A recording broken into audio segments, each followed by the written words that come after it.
gentle listener. While Geek I holds its talent to the highest standards, what follows will likely involve the sort of language usually reserved for sailors on leave. If you're of a delicate disposition, then perhaps you would consider a different podcast.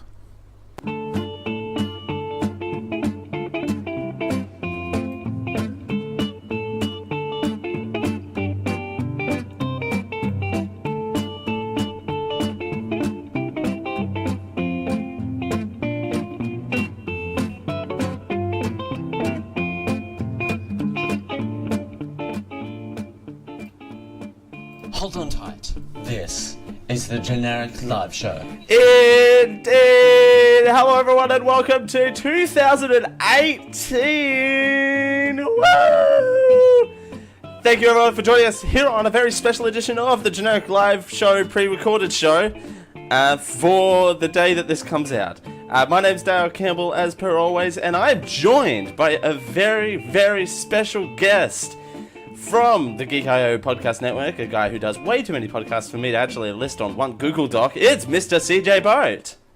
Hello, friends. Welcome back to the Generic Live Show. It's been a hot minute.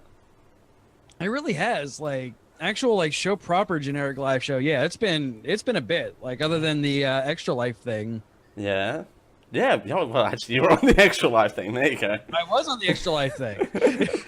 That's right. You questioned me about my quiz making skills, if memory serves me correctly. And I still do. Well, thank God we don't have a quiz planned, actually, because that would be awkward. Yeah, it would be super awkward given our subject. Well, I don't know. You could have created a quiz about this subject matter. Ooh, is it too late? Could we just go away and make it? I don't know, man. Writing a quiz 5 minutes before you start a thing is Oh, a bad idea. turns out really well though in front of a live studio audience.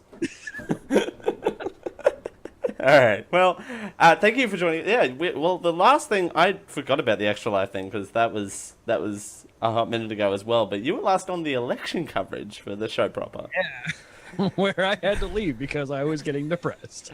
And then it literally, after you left, I don't know if you went back and watched this, but after you left, it was literally just going, oh my God, oh my God, oh my God, oh my God, oh my God, oh my God, oh my God.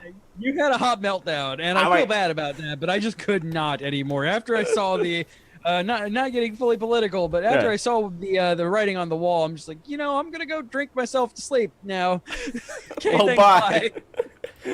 And then literally I'm just going, oh my God, oh my God, yeah.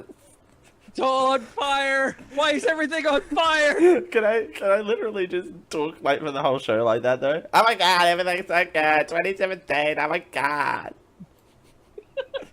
My God. It's the middle of the day, people. I have not been drinking. Hey, this is Wait, I haven't been today. So today. Although, yeah, when I know this is meant to be pre-recorded, but the day we're doing this is literally New Year's Day. this day that this is premiering. I don't know what you're talking I don't know about. what We you're only talking do about. live content here. It's the 7th. It's the 7th of January, right? Yes. At 7 a.m. Because that's super early. Because CJ's very tired right now for video listeners. Yeah. But we're here again. You've been on the biggest shows of the year show a couple of times actually. Memory serves. I think- Yeah. Yeah. So this is not. I've made mine, so there's that. There you go. We've been on each other's shows. Yes. So I normally pull from a Facebook list to try and bounce around topics for this list, but I borrowed from a couple of lists here, and we're just going to spend the next hour to an hour and a half bouncing around some of the biggest stories of 2017. Some of these are global stories, some of these are US stories, some of these are Australian stories naturally. So we're just we're gonna bounce around. How's that sound? Perfect. Bounce around like a bouncy castle. Alright, so the number one talked about moment on Facebook in 2017. What do you think that was? Trump.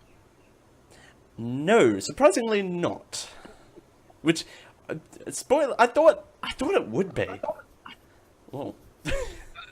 Facebook I can see that. I mean, that was obviously, again, behind curtain. I have notes knowing what this is, Right. but Facebook probably not, because that is not really where like full blown political commentary usually happens, mainly because Right. And but and Facebook did their weird thing this year of trying to filter down political content.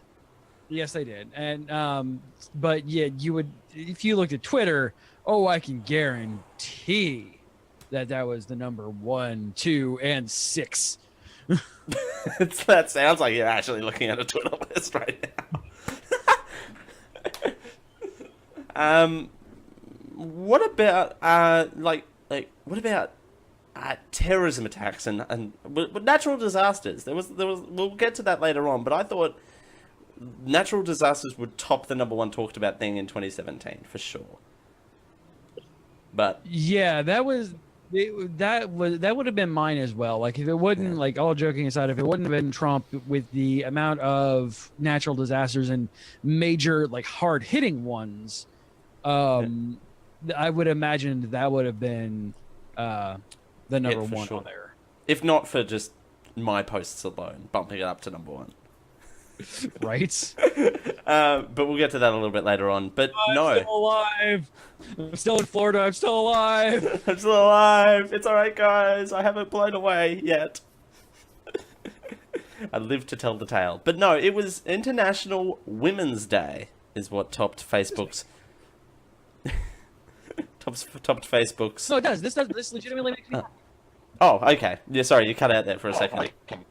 Whoa. Sorry. You're all right. So it doubled from last year. Doubled from last year, with people talking around the world. Imagine why. Sharing and posting in celebration of women's and related issues. Go women. That's all I can say. Like, I am an unabashed feminist, so like the fact that this is the number 1 talked about thing on Facebook, it makes me so happy. The reason why it's the number 1 Facebook topic on Facebook makes me a little sad, but the fact that it is the number 1 makes me happy. And actually, it's actually surprising. All things considering, with the weird news cycles that we tended to have in 2017, but International Women's Day coming out on top is a little surprising. And looking at it retrospectively, the fact that it, like, to me, the fact that it kind of topped of the list in 2017, good on it, but it's a little surprising. Yeah. And I think more women as a whole were a much larger picture for the news in 2017. Oh, absolutely. For better or for worse, which I think we'll get into right now. A side part of, well, I think for CJ and I, we were talking earlier in the pre-show that no one will ever listen to because Dale forgot to hit record, was the hashtag #MeToo movement that came out as a part of International Women's Day. And the #MeToo movement was kind of a mishmash, not really a mishmash, but it was women coming out in solidarity regards to women being... but the Me Too movement was women coming out in solidarity against people that had unfortunately I don't know the right way to phrase this. No, well, let's start off with, I mean, what the Me Too movement is. Like, right. And I will, with my hours of research here, the hashtag Me Too with local alternatives in other languages virally spread as a 2-word hashtag used on social media in October 2017 to denounce sexual assault and harassment. In the wake of sexual misconduct allegations against film producer and executive Harvey Weinstein, the phrase long used in this sense by social activist Tarana Burke was popularized by actress Alyssa Milano, who encouraged women to tweet it to publicize experiences to demonstrate the widespread nature of misogynistic behavior. Since then, the phrase has been posted online millions of times, often used with an accompanying personal story of sexual harassment or assault. But we're not talking about the Meghan Trainor song. No. Me Too. What? There was a Meghan Trainor song called Me Too. It was terrible. Don't look it up, kids. But anyway. I'll play it for you in later. It's fine. Take my word for it. But I don't think I want you to. that is my new text tone, ladies and gentlemen. My new text tone. I am not a huge fan of Meghan Trainor. For good reason. But I think that's good that women are finally they rose up from the grave. No, they're not ashamed to use social media in this way of trying to say, hey, I've been sexually harassed in this, and it's very important to get that message out there to people.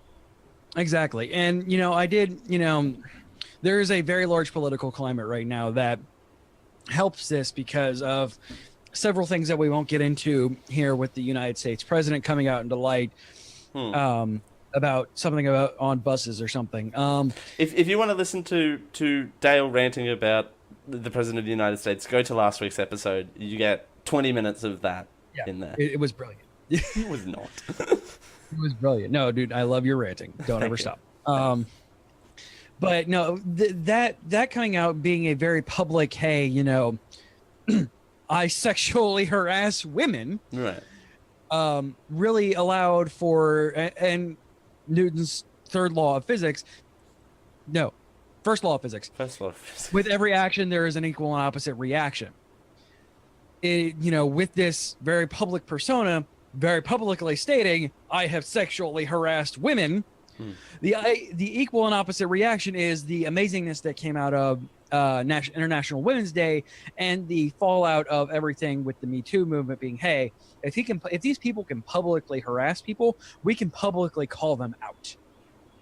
And some of the moments from the Me Too, and I'm talking on a micro level, or not necessarily talking about celebrities here, but there was some very heartwarming stories from people that were coming out. That's kind of like, you've never talked about this beforehand, and I'm just so glad that you now feel empowered that you can share this story about your experiences, a terrible experience, mind you.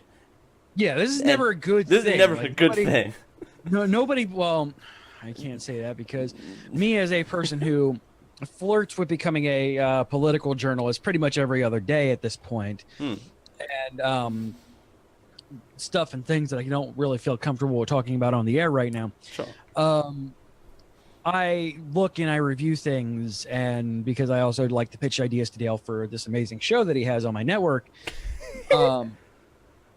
It's now called the Pitching Ground. I did a lot of research on the Me Too movement because, I kind of got aghast when my wife posted something like that, and knowing the reason why she posted something like that. Like, if this is affecting, because it kind of caught me off guard. Like, it was just a bunch of my female friends posting this. I'm like, where did this even come from? And I'm looking, and of course, the opposite end of this is Me Too. Either people being proud that they have the shield of anonymity and have touched female coworkers inappropriately, et cetera, et cetera, et cetera, or Me Too.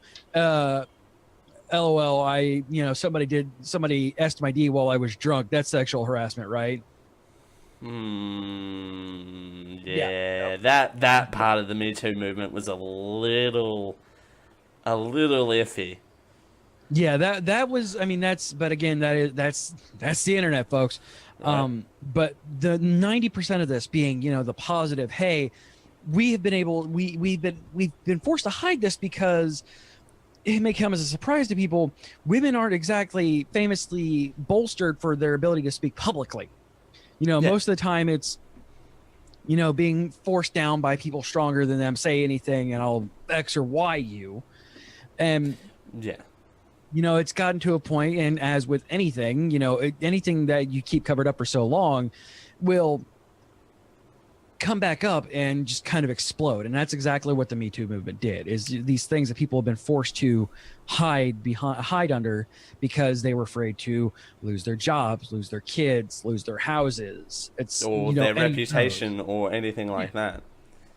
The people were finally saying, hey, these people who have a lot to lose with, these millions of dollars and, completely bankrupt them, and, celebrities being the leading force for good, thankfully, in this case, allowed for even, the housewives who, their husbands, because spoiler alert, and I'm sorry to kind of talk out of shop here,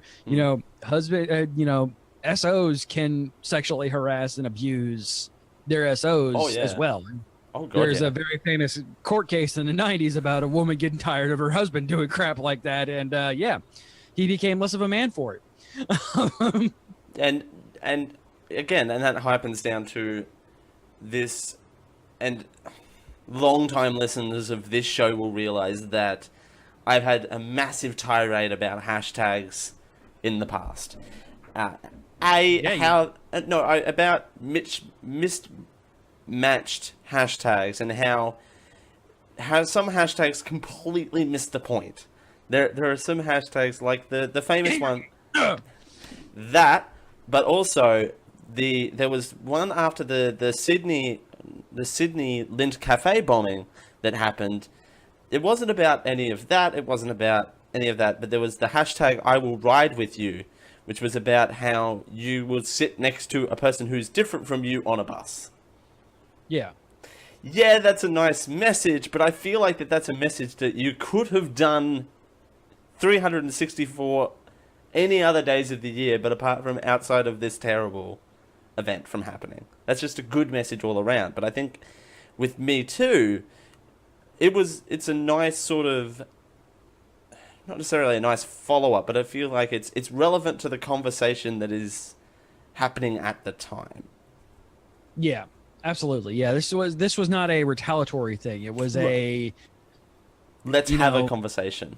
It was an actual grassroots movement that caught steam, rightfully so. And not, yeah, exactly, the pray for XYZ or, I will ride with you or anything like that. Like, and some of those hashtags have merits. I'm not demoting the messages of what they're promoting, but I feel like it's, again, could have happened any other time. I'm still a bit furious after with I will ride with you for some reason, but the Me Too one, just, again, and it was dominant across, inescapable throughout the year. That brings us into our next topic of area, the amount of sexual harassment claims that happened in 2017. Oh boy, howdy! I'm so glad you played the bumper on this one. Hey, everybody, everybody. Hey, guess what? Everybody who you've loved over the years, they're all dicks.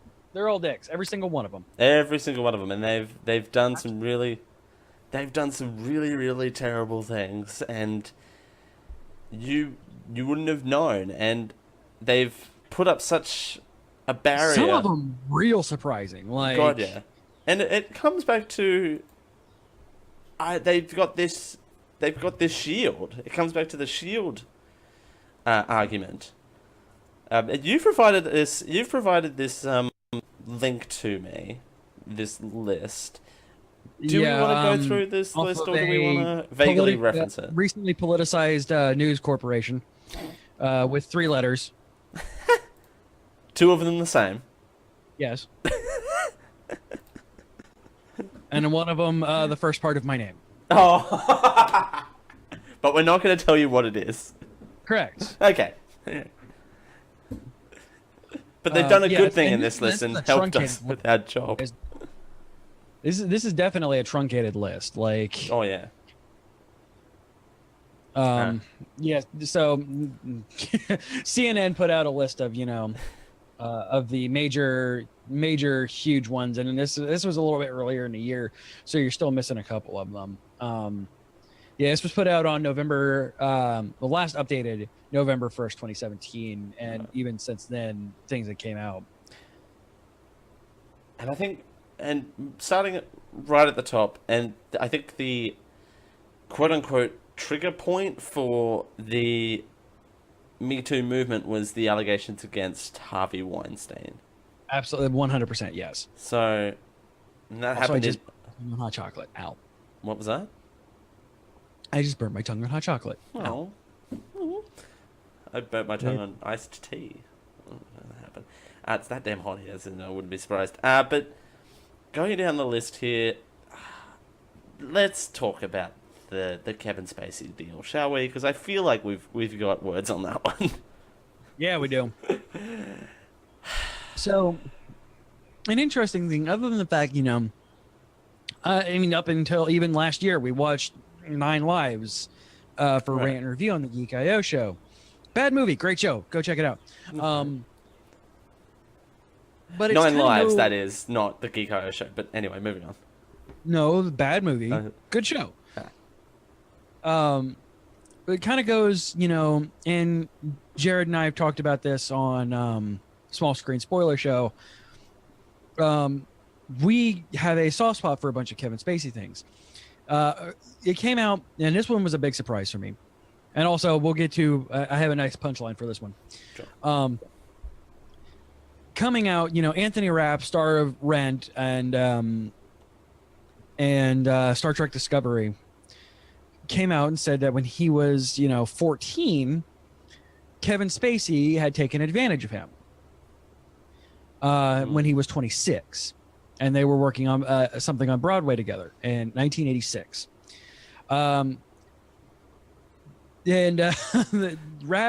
alleged Spacey approached him in a bedroom at a house party and picked him up like a groom picks up a bride and put him on the bed, falling on top of him. Oh boy. And the response to that was, I don't remember that. However, as he said, I was drunk, so it would be kind of hard to remember that kind of thing. If I did, I'm sorry. Oh, by the way, I'm gay. Thus bringing to the point, Kevin Spacey proving the fact that there is indeed a wrong time to come out of the closet. Very much so. That. Now, I understand. Me, of all people, I understand the struggles of wanting to come out of the closet. I understand that it's everyone understands that. But why? The two of us, yes, we understand. We understand. We care. No, but why? And by the way, I'm gay and helpful, very helpful. And by the way, I'm pansexual and love everybody. Love everyone. Goodbye. Pick me up and yeah. Anyway, but I will pick anybody who is willing to be picked up, like a groom picks up a bride and toss them onto the bed. I'm married, so I may not fall on top. But I will be willing to pick up anybody who is willing to throw them on a bed lovingly, like a groom does to a wife. But you have to give me express permission and be above the age of 18. And be above the age of 18 and sign this consent form. That'd be great. Yeah, and I have my team of D6 lawyers behind me at any given time whenever somebody asks me to do that. So and then I have to put it on the Google Calendar, and then it gets really weird. And it has to be live streamed, so that way we all know that it's all cleared. IRL streaming on Twitch.tv. DJ just walking into hotel rooms, picking people up and lovingly tossing them onto bed. This is why you and I don't do shows alone. Groom Pickers, ladies and gentlemen. It's a new show coming to the Geek I Network in 2018. Groom Pickers. Where CJ and I pick grooms up.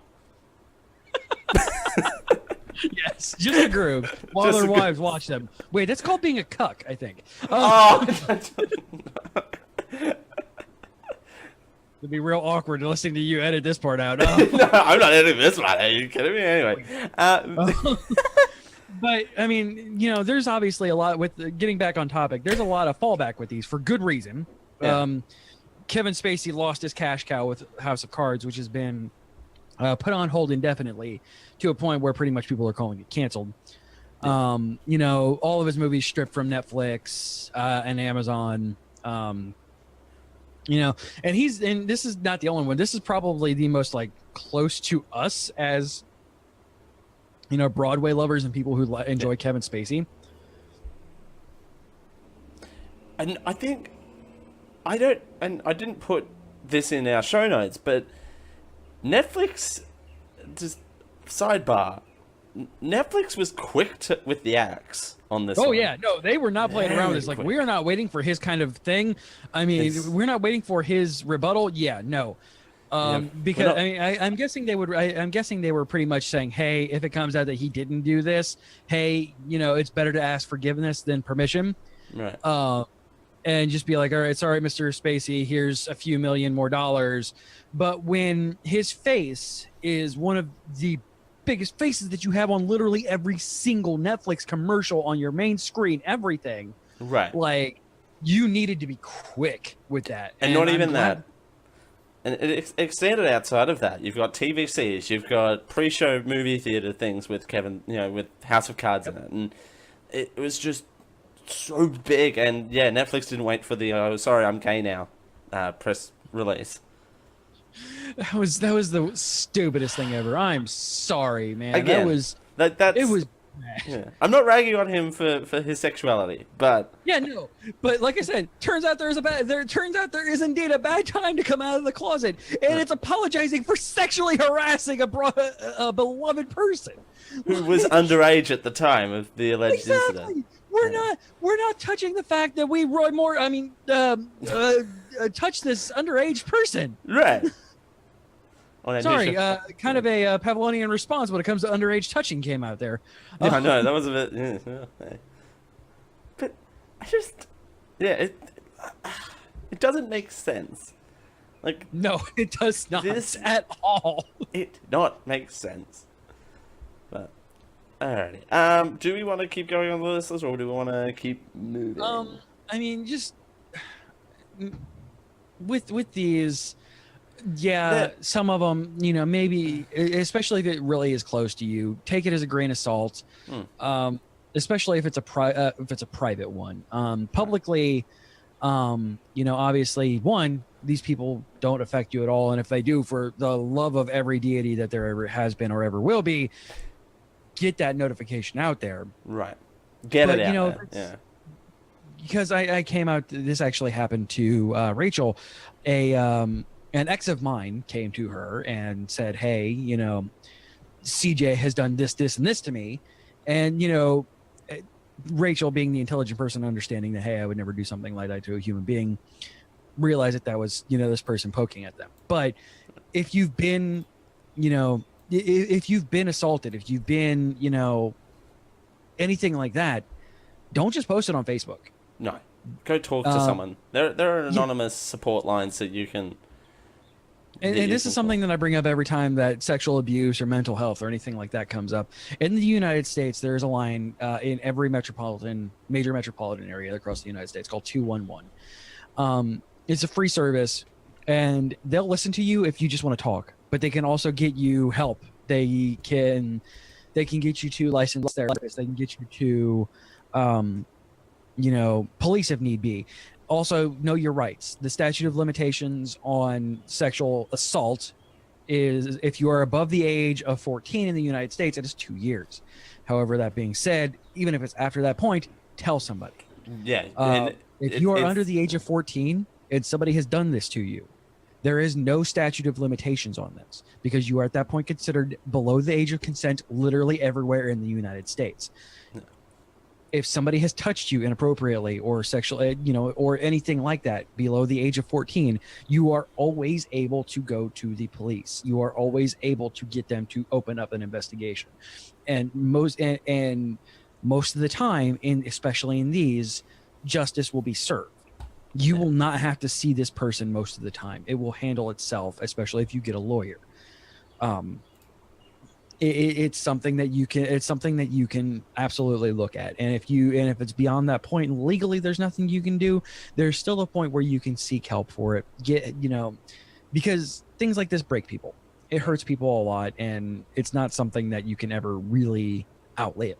No. The Australian equivalent is Lifeline on 13 11 14. It's a toll-free number, 24 hours a day, nationwide. So please, they have offices set up in some area that you can go into, and then they've got counselling staff, on hand, 24 hours a day. So that is 13 11 14, or just pop in for that. And there are more and more more localized services now catering to this kind of to this sort of counseling services. So just a quick Google search will be your friend. But 13 11 14 don't have those. I had to look up the app that I've been using lately. I've been using Talkspace.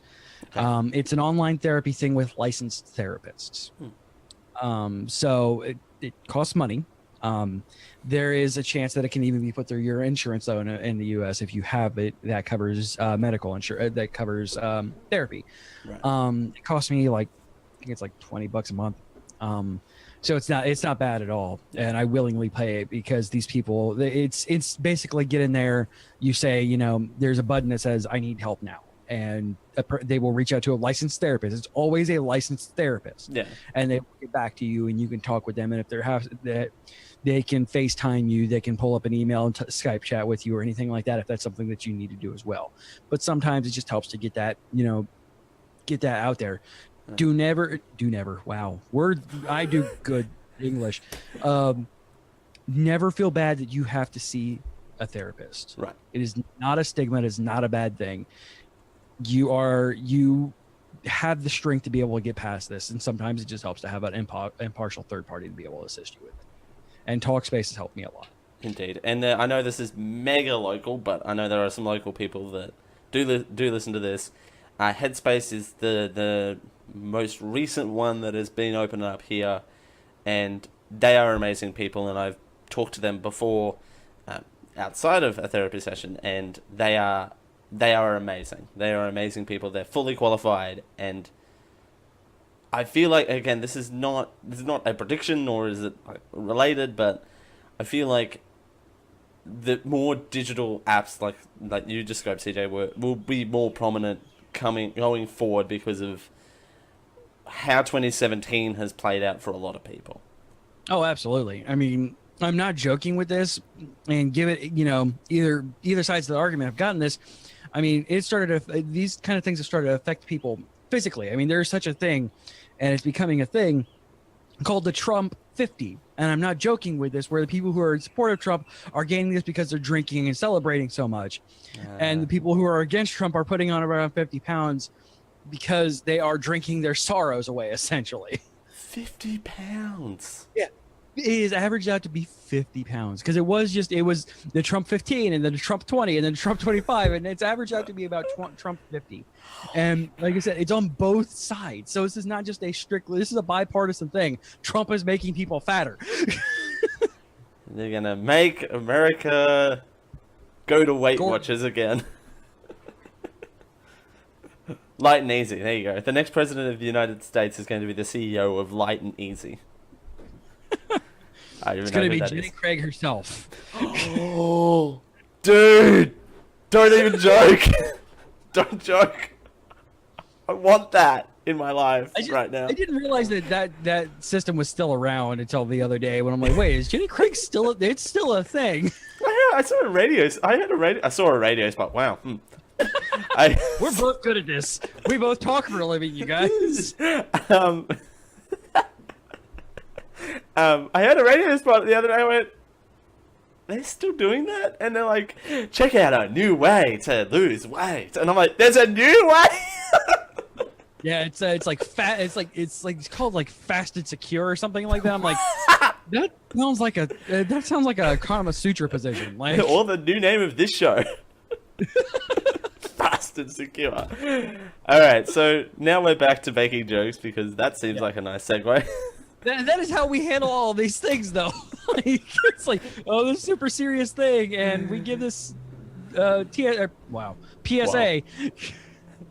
And then fast and secure. All right, so another huge area in 2017 was the sheer amount of hurricanes and natural disasters, with 4 major hurricanes in the US spanning from early August to mid-September, and severe tropical cyclone Debbie, which I didn't forget about, but I thought was last year for some reason, in March, which was the strongest cyclone to hit Australia, and the world had a lot of cleaning up to do. Yeah, This is a story. This is a story very close. Sorry. No, that was a major one, man. God, yeah. I was out for weeks. I think I was out for like 2 weeks. Something like that, yeah. Yeah. My power was out for 2 weeks. But this is a story very close to home. Oh, yeah, for both of us. For both of us. Well, not even that. I personally went through 2 of these. Yeah, 2 of the worst ones. Like, Come me. Should I celebrate that? I shouldn't celebrate that. Ooh. No, you should not. Sorry, my camera's... Oh, there you go. My camera's telling me not to celebrate it because it went all fuzzy then. Yeah, Cyclone Debbie was in March, and that was rough. That was very rough. And Hurricane Irma, which was also terrible. That was just, man, oh man. But I was in America for that. Yeah, you were. I was literally in the room that CJ's in now. Yeah, sleeping right there. Right there on Covered that with bed. my Christmas stuff. No, not in. Well, in September it wasn't covered in Christmas stuff. Well, No, it was not. well, and I remember that. I'm like, oh, my flights have been cancelled. Well, What do? what do? So, but of course, it sorted itself out. But I think hurricanes are a terrible, terrible experience. I think, and the world coming together after them is always a heartwarming thing. Yeah, absolutely. It definitely is it's a lovely thing when things come together like that. It's a unfortunate thing when, 40, I think it's currently 40% of Puerto Rico is still without power. So, Jeepers. that's still a thing. Far out. It's, yeah. Yeah. Oh.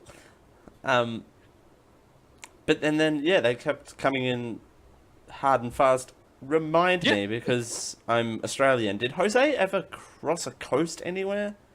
I don't think so, no. Okay. I think it just kind of, it churned out there, and I was making fun of friend of the network, Jose Castillo, that he was getting nowhere in life, and he just goes, too real, man, too real. Oh. But it did still cause havoc on the coastline, so...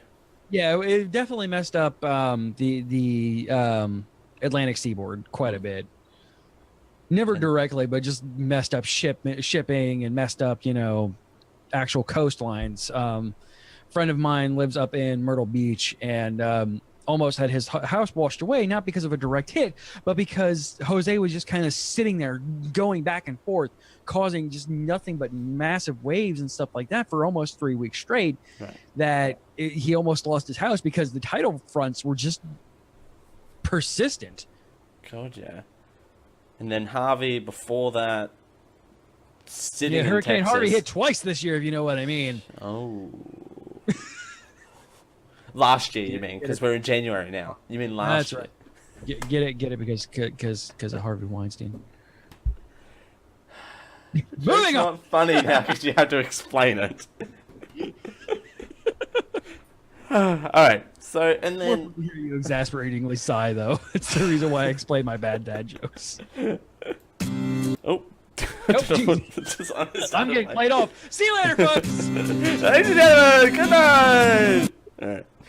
I don't know. That's a song called Sunflower by Topher Manure and Alex and... I don't know. Topher manure? What?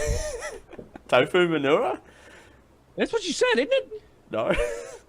I'm fairly sure it is. All right. Well, we've got this recorded, turns out. So I'm going to take 2 hot minutes to talk about Australia's path to marriage equality, because on December 7th, 2017, Australia finally became the 26th country to legalize equal marriage. The journey, the journey to get it legalized was something that consistently made the news in 2017.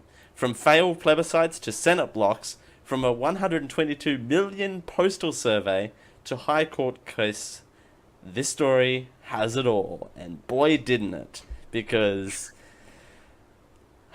I don't understand, and the reason why I put this in here, because you're vexed up on this story, if not through me, but, anything else.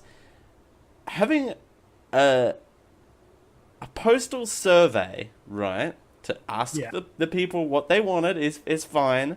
Spending $102 million on it is not great. Plus that's not even including all the campaign costs. Public spending for frivolous things, not really something that any of our listeners anywhere in the world really want to grump at, because each of us can poke and look at things. But it's kind of a misuse of money. Yeah. Right. And then the Parliament actually casts a free vote.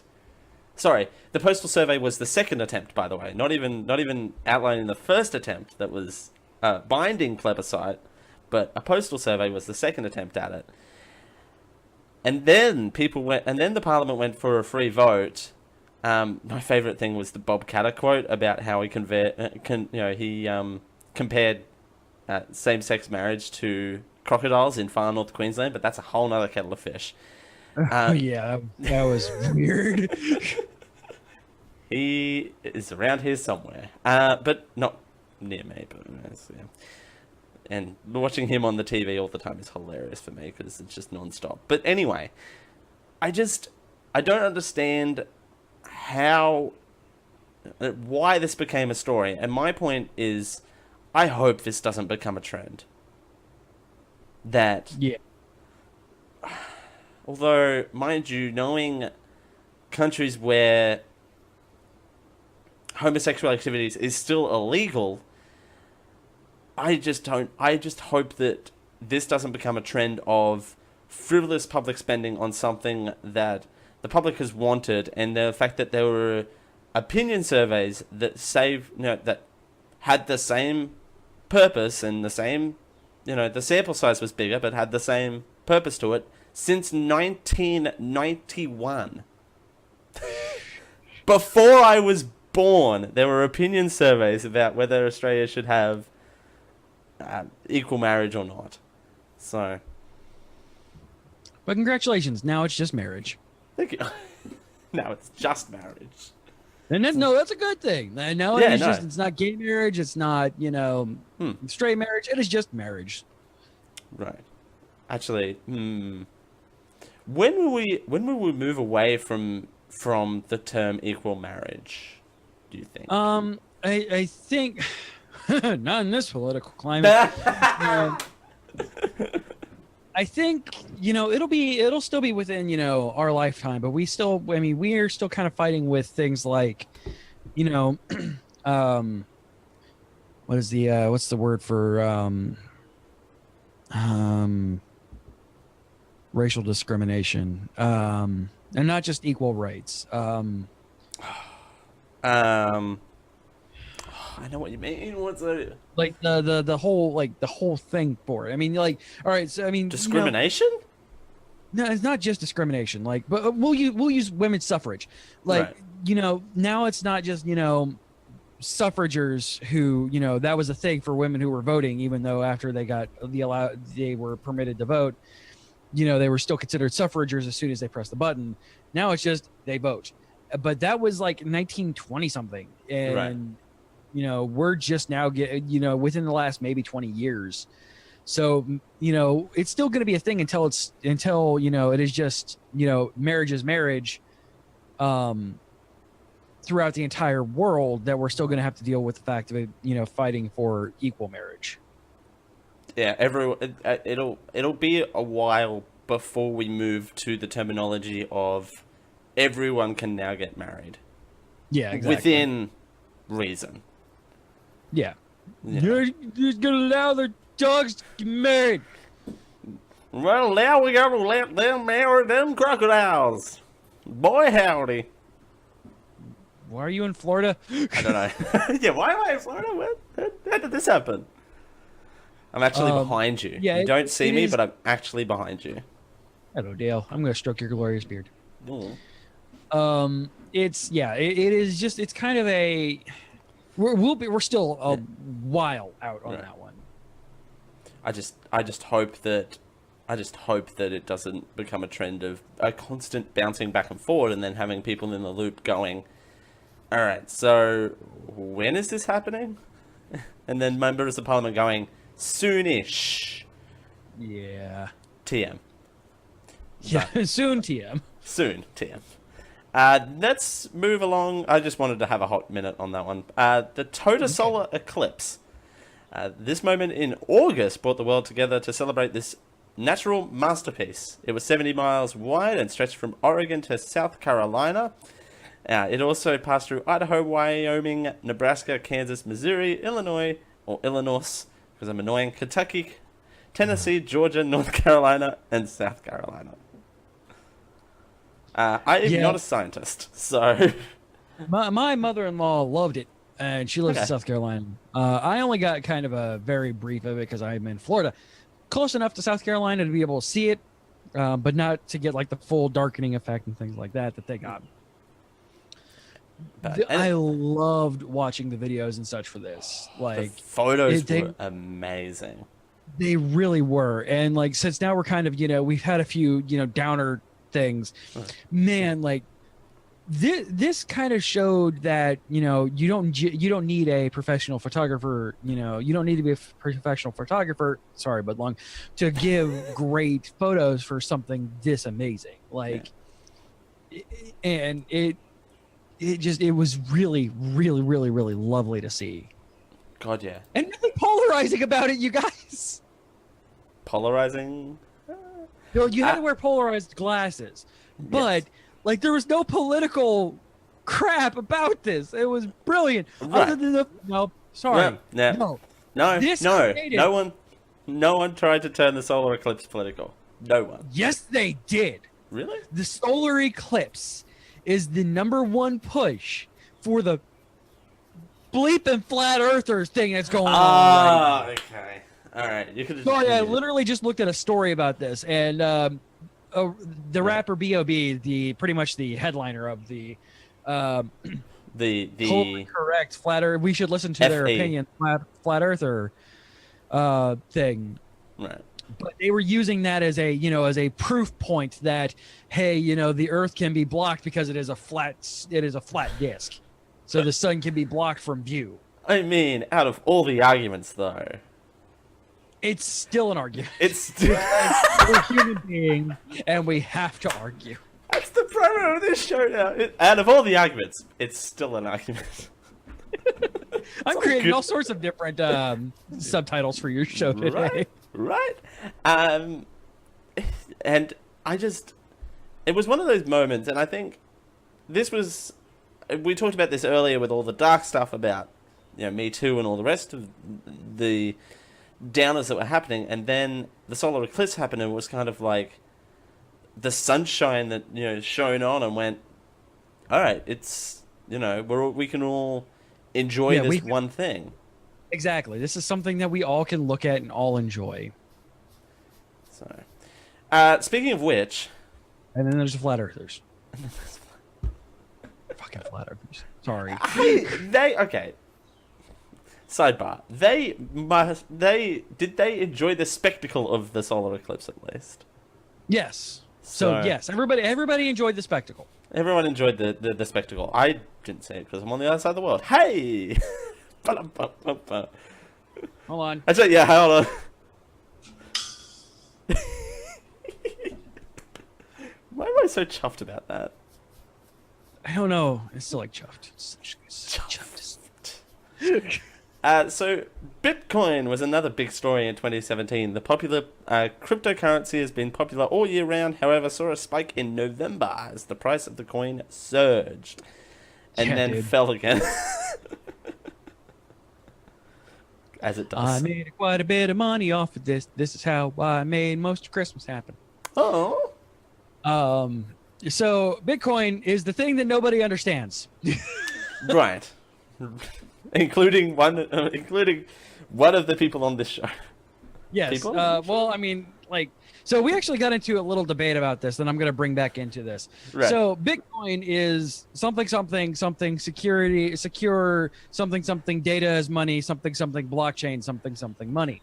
And I made the and sidebar. I made the argument that it's more confusing because it's not a physical thing that you can actually hold.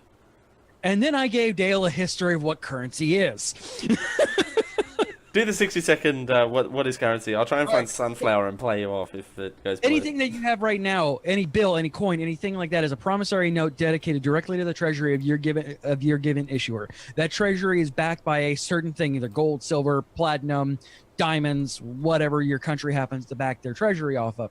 Imagine it as the giant pit of money that Scrooge McDuck dives into.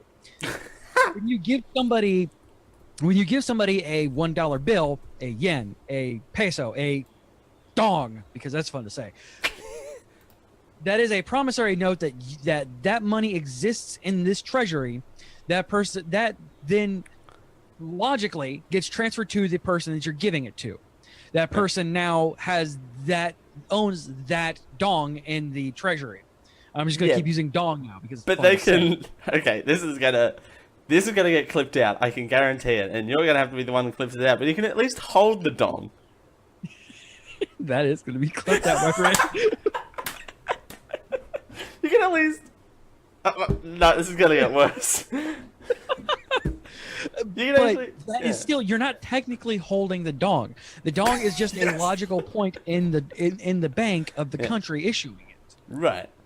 That is the reason why you can't just keep printing money, because there is a limit to what you can have, because it is not you do not have the backing note there. You do not have that note. What that promissory note is, when you give a dong to another man. So help me God, if you cut any of this, I'm going to be so pissed at you. As in what? Cut it out of context clips? Or? Well, other than that, yes. When you give the dong to the other person, you are just giving them a promissory note that still exists within the treasury. Yeah. So this, while is technically a digital thing, it is no more real than what you are giving when you are giving a thing to a person. Right. So don't get me wrong, I understand the hang up on it. I completely get the fact that this is a digital thing and change is scary. And I'm not saying Bitcoin is the guaranteed way to do things, because as we can tell, it's real volatile. Right. And you've made this, and you made this point earlier when we were doing a pre-show that Dale forgot to record, that there are physical currencies that have also crashed, and also Greece. I'm looking at you, Greece. Yeah, Greece. But think of it this way as well, and I just had this thought. Bitcoin is basically what an exchange rate is. Yeah, absolutely. It is it is the same. It has a very same. It has an exchange rate, just like a U.S. dollar to a dong. So help Korea, me God. Why Korea? Or no, why so Vietnam? Help me why God, that's my intro. Dollar called the dog. Why? Yeah. But so this has kind of been building for a few years now. I actually bought, and I'm so happy. I'm not going to say this with Rachel in the room. I am so happy I spent $50, my last $50 at one time, on Bitcoin, because I'm like, hey, this may eventually come something. It's only $50, and I got paid the next day. So I'm like, you know what, $50 into this, into a Coinbase account. Coinbase is the largest Bitcoin wallet, which is what you put money into, as you do, in the United States. Right. It varies on country to country because each country has different regulations, et cetera, on cryptocurrencies. Yeah. So I put $50 into a Coinbase account at the time. I'm like, I'm never going to see this money again but I really want to watch. I really want to watch where it goes. Yeah. And I completely forgot about it until this last year. I'm like, hey, I had the same idea. I'm like, I have $50 left and I get paid tomorrow. I'm going to put this into Coinbase. Hey, I already have an account for Coinbase. What's going on here? And so at the time, even then, it had risen to about $150. That's not bad. Yeah, no, this is great considering there was no issue whatsoever. There was no like me losing my house on it or anything like that. Invest responsibly. Invest responsibly.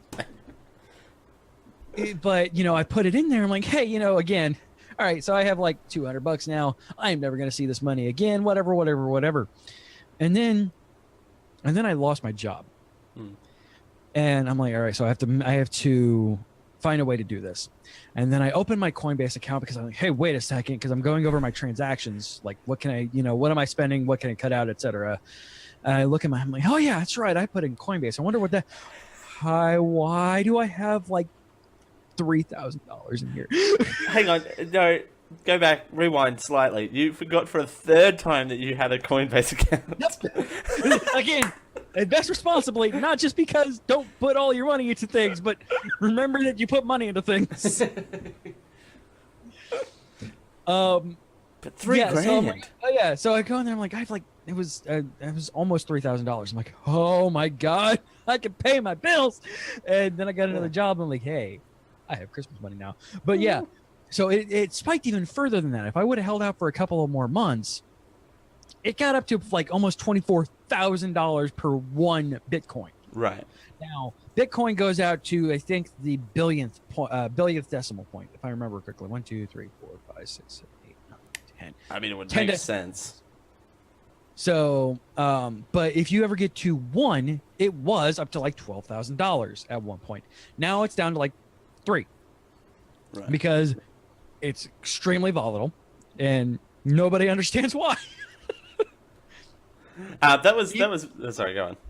Even IT security people who even mine Bitcoins don't understand.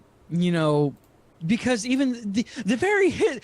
Okay, I could do a history of Bitcoin, and it would be fun. And it would be like an Alice in Wonderland-esque trip through. Nobody understands what the hell is going on. Ooh, there's an idea, though. Nobody even knows where Bitcoin came from. Nobody knows where the guy who started this. Wasn't it some dude? Wasn't it some dude in his basement? Confirmed. Yeah. Never been confirmed.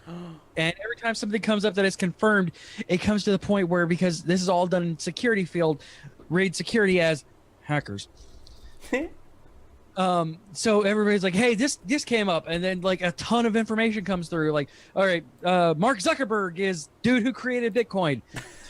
thousands of gigabytes worth of data come in saying how that cannot physically happen. Like, all right, so Elon Musk is the dude who created. Nope. Nobody knows, and it's fascinating. And yeah, I would love to do like a history lesson on Bitcoin, but you'd have to get real high about it to do it to even understand what's going on. But I got some music that you can use if you want. You can just. Is it from that dildo gang or whatever you just played? Dildo gang? Did you just say dildo gang? What? No, I didn't. But yeah, it's a fascinating thing, and it's a real interesting ride. But for the love of all that is holy, do not bet your house on Bitcoin, because I don't think that even this is the cryptocurrency that will break them all. Personally, I am a fan of Dogecoin or the CryptoKitty one, where the more money you mine, the bigger and bigger your digital cat gets. And I'm not joking. That's a thing. Moving on to the next part of the thing we're talking about is One Love Manchester, the most viewed video and live broadcast on Facebook in 2017. This benefit concert generated over 80 million views and raised more than $450,000 for those affected by the Manchester terrorist attacks. F you terrorism, love wins.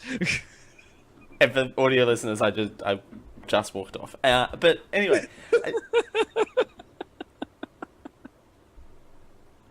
No, we're drilling down on this. We're not leaving until we drill down on it. So, is it a cat in your wallet? Like, what? How does it... I'll play myself off. Night, everyone. It's been fun. This has been 2017. CryptoKitties. CryptoKitty price. I think it went down. Hold on. CryptoKitties. Which is at, of course, cryptokitties.com/FAQ. Because of course it is. Getting started. What do I need to play CryptoKitties? Here's what you need to get started. A computer or laptop running a desktop version of Chrome or Firefox. Okay. MetaMask, a digital wallet used specifically with web apps. Ether, a form of digital payments that powers CryptoKitties, or also brings you to put on a list on CNN when you put that on the wrong person. Oh! Installing MetaMask, your digital wallet, how to install this thing. And yes, as you go through, this is basically gamifying your mining and your creation of a digital cat that brings eggs, because that's what cats do.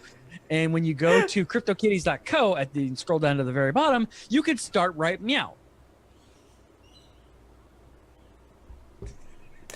So how about that Super Bowl? No, one live mouse gesture. Sorry, wrong bit.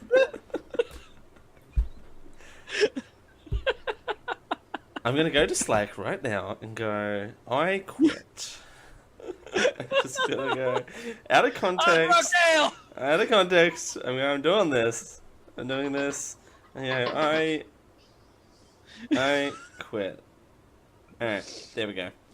Everyone will be like, everyone will melt down, and then CJ will be the only one who knows what I'm talking about, like normal. But anyway, hey, one last much, Chester. It explains our relationship quite well. All right. So yes, I can't do it. I'm glad I brought something to this show. You always bring stuff to this show. What are you talking about? So, and then it raised more than 450,000 pussy coins for the Manchester terror attack. CryptoKitties, jeez. CryptoKitties, sorry. Be sensitive. I'm sorry. So that's... I helped.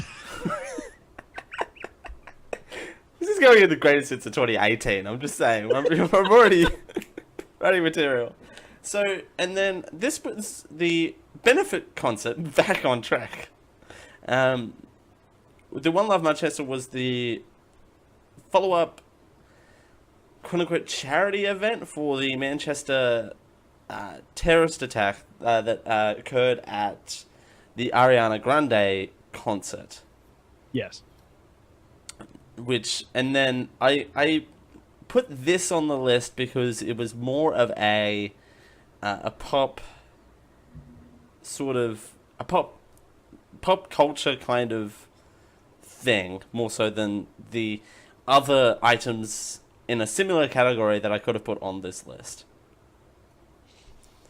You mean you don't want to talk about the 36 weeks that Despacito lasted on the top of the charts? I mean, we can talk about the 412 weeks that Despacito spent at number one, if you like. It's still at number one. Whenever you're listening to this, it's still at number one. Yes. Hello, future people. We're sorry. Welcome to 2018. We're sorry about Despacito still being at number one. Sidejack though. Now that the show's off the rails. Despacito didn't actually take Billboard's number one song of the year. No, it didn't, which is a shame. Which I understand why, because Shape of You did debut at number one, so it had a chance to accrue more points quickly. I don't know. What song? Shape of You. Oh, I like what? Shapes. Yeah. Oh, I like Shapes. Yes. Okay, I like I Shapes. understand now. Okay. Not the I'm a TV song. It surprised me that actually got number one as opposed to I Am Now a TV or Despacito, which or Quit Ickley. Ickley, yeah.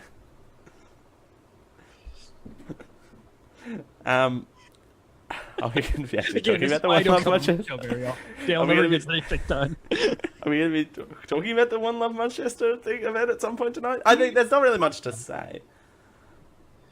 I mean, no, like legitimately, there's not a ton to say on this one. I mean, it was a horrible, wretched attack, and and I'm very glad that there was able to, come out of it something good like this, and that's kind of like, by the way. If you want a accurate, at least in my opinion, description of 2017, really a whole bunch of really terrible shit happened, but good stuff came out of it. Right. That explains all of 2017. Yeah. The 2016 leftovers, but at least some good came out of it. Yes. Right. Super Bowl 51. Yeah, because we're not the Superb Owl. The Superb Owl. Sorry. 51. You want to get Sid? With Lady Gugu. Yes. Which, by the way, I'm so glad that that Lady Gugu decided to promote Million Reasons. Do you know about the Million Reasons song? Yes. Yeah. I'm so glad that became a hit song after Superb Owl. And I think... that definitely made me happy. It's such a good song. With TV ads that no one ever remembers, and 262 million views of related videos on Facebook. Yeah, the ads for the Superb Owl this year were hot garbage. Right. I don't even remember any of them. That's how hot garbage they were. Right. I'm a person who physically studies those things. Right. Well, I did. I think I did too for this show, but I can't remember. I don't even think I did a special. Exactly. They were hot garbage. Like I remember the bad ones from like 2016 with like the Dorito Druids. Oh my god. They were so bad, but so bad, but I remember them. That's the point. I remember them. Right. I don't remember any of them from 2017. And then to round on out, a cute giraffe. April the giraffe. Oh, April the giraffe, after like 16 and a half months of being pregnant, finally gave birth. You think Despacito lasted 502 weeks at ¡1? This pregnancy probably lasted longer. Pregnancy, man. Ugh, that's a mammoth. No, it's a giraffe. It's a giraffe. Hold on.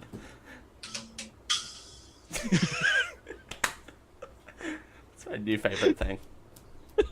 Oh, dude, yes. And then there was a live video, and of course, the animal rights organization that may or may not be similarly named to an ice cream company here cracked it because people were putting videos. Okay. That's a thing? Are we doing pause on this? Are we doing a drill down on ice cream brands? No. They don't have paws. They have hooves. I said similar.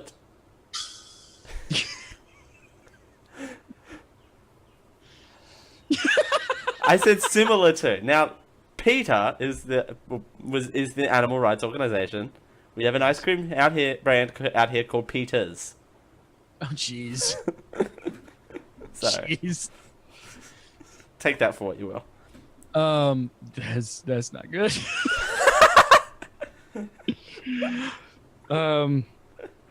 But so yeah, of course they had anything that has anything to do with any kind of animals. They're like, no, this is bad and wrong, and this is why we have this lion that eats vegetables. What? Yeah, no, you don't know you don't remember that thing that they did? They tried telling people they had to reinvent themselves because it was like back in you would have been like a baby at the time. Like it was like 95 or so. Like they came out with this, like they raised a lion on vegetables only. A lion, carnivore on vegetables, and they killed it eventually because it's a lion. It needs meat. I do not remember that at all. Yeah, but they had to reinvent themselves basically at that point, just saying that everything is cruel to animals and F you, you're bad for thinking otherwise. But yeah, that was a thing, and it makes me horrible to even think about that. But But they fed a lion Yeah, vegetables. because then they could show that humans. Why did humans need to eat meat? Yes, the one of the top carnivores in the world. But so yeah, any kind of, like the giraffe was properly cared for, gestation was taken care of properly. It was just the fact that they hated the fact that there was a camera there and it was a zoo. And zoos, we all know from 2016, aren't a great place to hang out. Cincinnati Zoo does not want you to see. This is the show that the Cincinnati Zoo does not want you to see. As I throw up the gang sign, Right. which makes no sense to anybody who's not a member of the Diamond Club. But if you I are, apologize. I welcome and apologize sorry. for anybody who thinks I am in a gang.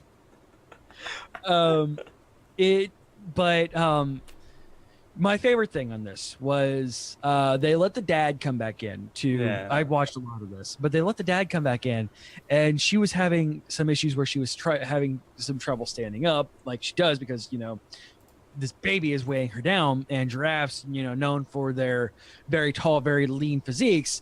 Turns out that having that kind of weight on them brings them down. But she's having some struggle standing up, and the dad comes down, like trying to looking at her, like trying to help her up, and she just wheels back her head and does the thing where they fight for territory. Just wheels back her head and smacks her neck into the father's face. And I'm like, that's pregnancy right there. That is 100% accurate to pregnancy. I don't know what pregnancy looks like, but there you go. It is exactly that. It is the husband being like, or the father, I'm so sorry, here, let me help you up, and the mother ripping them a new one. But I'm always happy to have a cute animal story on these lists. Also, you had a bunch of baby birds born. Like eagle cam was a big thing on this one too. Yeah. By the way, the same eagle cam they gave birth last night. Harriet the eagle gave birth to E15 and 16 this year. She actually had both of her eggs gave birth. There you go. So that was a fun thing. Yeah. Now we're all warm and fuzzy. Exactly. So let's take a moment to give ourselves a victory lap. CJ, what would you say your biggest stories / personal achievements of 2018 personally are? You need 2017? 2017. Jeez. Do we want to do a take two on that one? So this year, the Geek I network got to a whole new thing where we actually were able to and have properly began making money off of our live streams at twitch.tv/geekio show. We got affiliated this year and we're on the road to partnership. It's so that whole thing where we can actually accept bits from people and get subscribers and things like that. That was a huge, major thing for me. Right. I got that email and I literally broke down and cried. I have been working on, as Facebook and Time Hop have reminded me, I have been working on just Geek.io for now literally over 5 years. And before that, I ran this little fan-based podcast that was oddly shaped with technology called Tadpole Tech. But I've been working on Geek.io for 5 years, and it has been a labor of love. It's been labor intensive. It's been money intensive. As I sit here with a $400 microphone in front of my face. And a $150 mixer over here where I can play things like this. Oh crap, I unplugged my thing. But what you were going to play was this clip, right? Because it's shonen bullshit. Yes, my favorite thing of that quote is Raul going something in there. What was? Are we doing? I don't remember what it was about. Because it's shonen bullshit. I think he's literally just going. It's not like. Which explains mine and Raul's relationship. Me yelling for random things and him just going, it's something. Something. All right. But I literally I got to the point where we've had a Patreon that has had we not made any money hardly at all of Patreon. Patreon.com/geekio, by the way.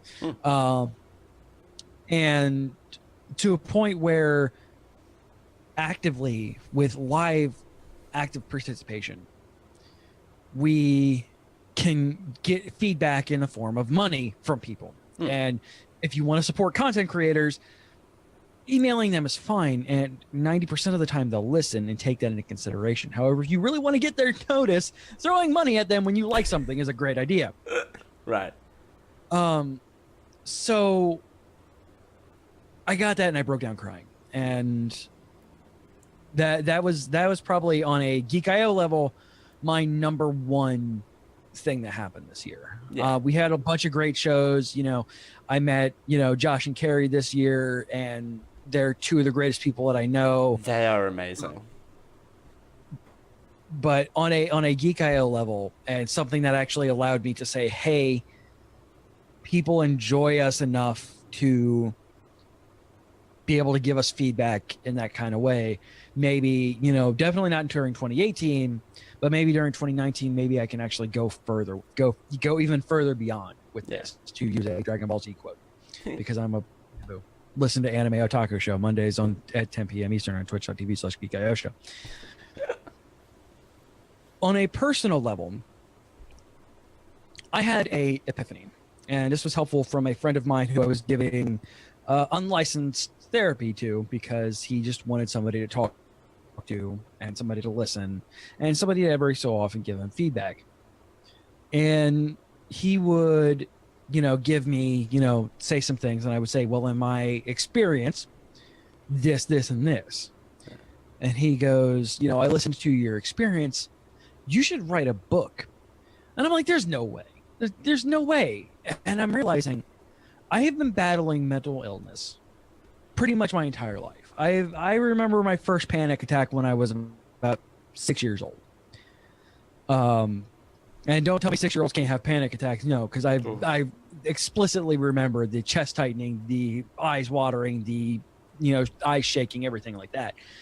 Along with the anxiety, along with the general anxiety disorder that I suffer from bipolar disorder with a high lean on depression. I suffer from a degenerative eye disease, which helps fuel my anxiety and things like that, to a point where I can't drive. So I began writing a book about my experiences and how I've dealt with what I've dealt with my mental illnesses and things like that. And it's never like a judgment thing or anything like that. Just saying, hey, so I guess you can call it a memoir or whatever, but it's, hey, this is what helped me. Yeah. And the biggest thing that got out of me on this one, I had just written down 3 pages at the time, and I had left my iPad, or I'd let my daughter get on my iPad to do some schoolwork. And being my daughter, she navigated around there and found the Google Drive document that I was looking for and read it. And she comes in and gives me a big hug. I'm like, what's up, sweetie? She goes, I'm sorry, Daddy. I'm like, okay, why? I read your book. What? And she goes, I've had those issues too. What can I do? And that simultaneously said, hey, I'm helping people. Oh shit, I have a daughter that has the same issues as me. Oh shit, I have to deal with this now. Right. Well, it's not only that, before reading that, I'm assuming she didn't come to you to have this conversation. No, she did not. So that book has helped her come to you for, to have that conversation. And that since then we've been able to, get her to talk to a therapist and things like that. And that is the reason why I'm such an outspoken thing whenever any kind of, mental illness or assault or anything like that, because most of the time they're hand in hand. In my case, they were hand in hand. Right. I'm not going to get into why, because that'll be in the book, and I want the book to sell. Spoilers! Don't spoil your own book. Right. So sometime during this year, I'm going to be getting that out to agents and stuff like that to see if I can maybe get that book published. But my biggest accomplishment my personal biggest accomplishment of 2018 or 2017 was that I started this. And when you start putting those feelings onto paper, whether digitally or physically, you get this weird like combination of, yes, I'm doing this. No, I don't want to do this, and I don't want to relive these things. Yeah. And if that can, and instantly, I almost got an instant feedback on this can actually help people, and that is what drew me to continue to write this. Right. And I'm not even into my freaking teenage years yet, and I've cried more times writing this book than I think I have since my daughter was born. There you go.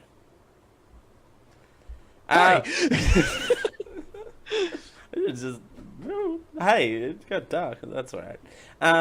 No, it's a very emotional thing, and people have approached me to kind of ask me to write a book as well, about similar-ish topics and issues that I feel like you're more brave than me, sir.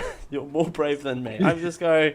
No one wants to read anything about me, let alone anything else. So, and I can tell you, you're wrong with that, because people want to hear stories with them not being alone. Thus, me too. Right. Oh, me too. Yeah. Hashtag me too. Not the Meghan Trainor song. Anyway, 2017 for me was a doozy. It was a massive year. Yeah, holy crap! I was all over the world, literally. Give me the shot. No, okay. So I need one here then. Chuffed I am. Now I just need to get a trombone so I can just go wah wah wah at all times. But that's too much setup, that is. You'd have to grab the trombone. That is, because then I have to pull it out of here and go wah wah wah. And that was just a really weird thing to make. It was a really weird thing to make on camera. Never mind. All right, moving on. All right, okay, what else have you been no trombone for you. One of my personal highlights for the I'll start with podcasting. Well, I suppose they're kind of tangentially. They're kind of tangentially related. DragonCon this year. Being able to come out for DragonCon, which is a big geeky convention where fandoms come together and celebrate what they love.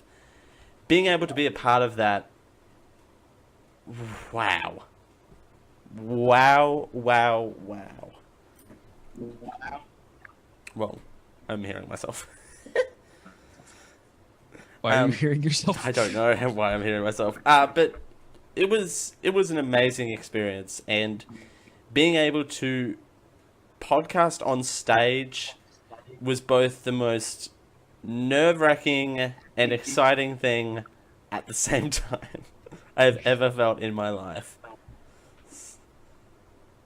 Yeah, because not really peeling back the curtain, but going back, one of my childhood dreams is to be a live performer and perform radio in front of people, and I actually got to fulfill that this year, and I'm forever grateful for Geek I for allowing me to fulfill that dream. And there are other DragonCon was there are stories to be told for many years. Oh, not only the stories that you're a part of, but there was a hangout that there was a conversation that is A, not my proudest hour, but B, was hilarious nonetheless. So, but new friends made, and I'm sure I'll see them again when I make it out to DragonCon. Not if, when I make it out to DragonCon this year. Yeah.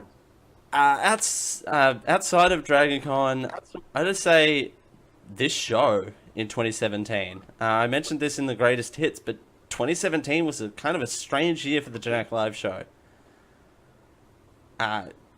We went through some growing pains, yes, when trying to, step up our live presence, which we've always had. We moved platforms. We moved off YouTube for the live streams and moved on to twitch.tv/Geek Show. And there was some growing pains, but they're in the boat of good growing pains, if that makes sense. That they're pains that you have to experience, but when you come out of it, you're better for it. Absolutely. And the Generic Live Home launching this year at tinyurl.com/generic store.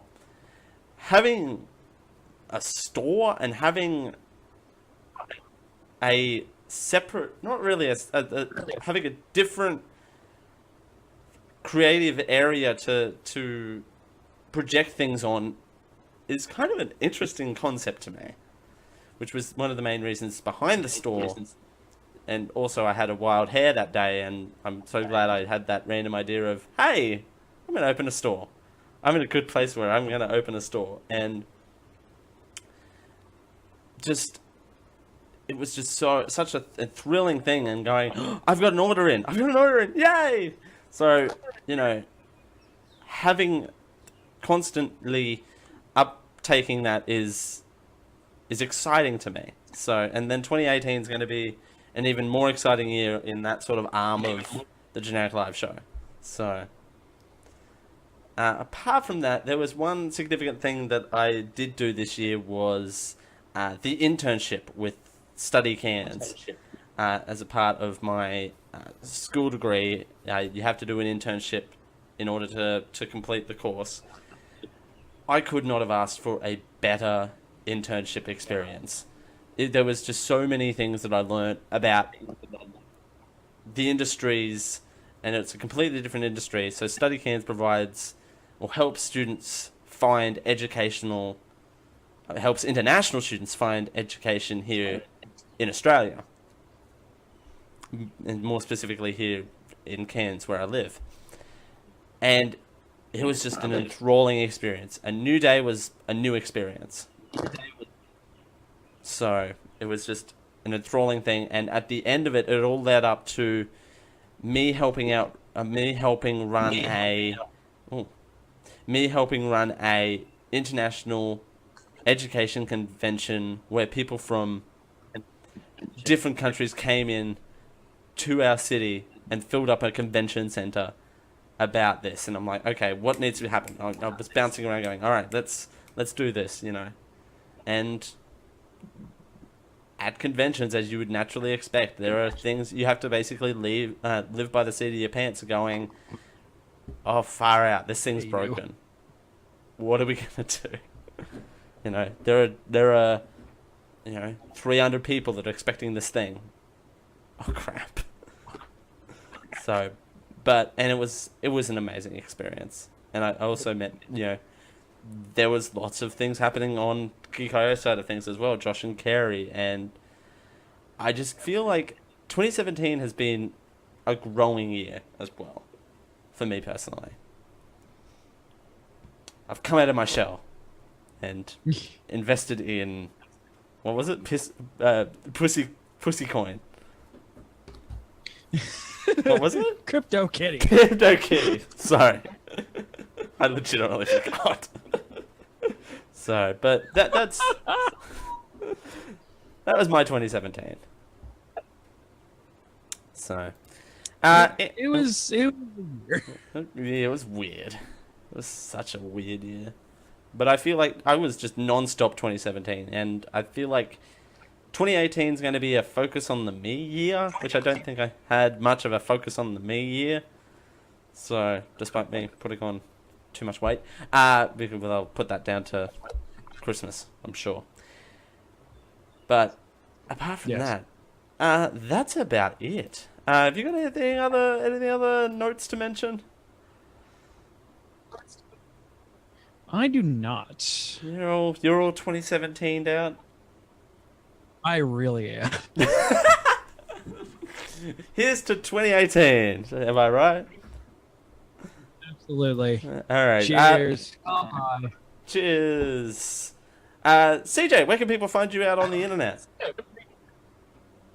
Geek IO show in all of the places. If you want to talk to me personally, you can give me a Dragos Kai, DRAGOSKAI. That's pretty much it, though. That's pretty much it. Nice. You can find this show on the Geek I Podcast Network. You can find the archives on the show because this is, of course, live. We broadcast on twitch.tv/Geek Show, youtube.com/Geek Show, youtube.com/Generic Live Show as well. They're posted there.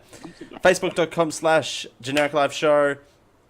You can email the show genericliveshow@gmail.com, and you can support the show by visiting the Generic Live home.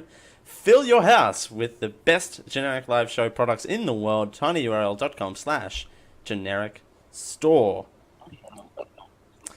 Alright, that's about to do it. We've got one more pre-recorded special, the Prediction Show, which we have a very special guest lined up for, I'm sure. Yes. It's going to be fantastic. Alright, until then, I've been Dale Campbell, he's been CJ Boat, and we'll see you next time. Bye! Bye! Thing up.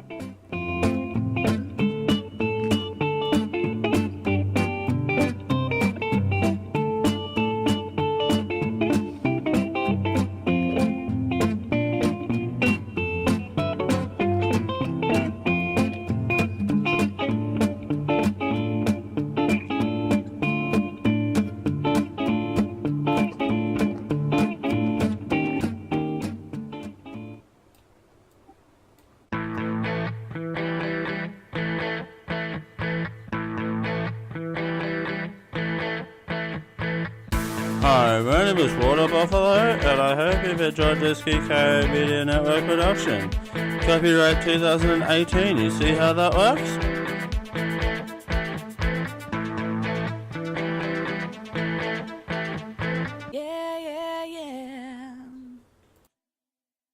Diamond Club hopes you have enjoyed this program.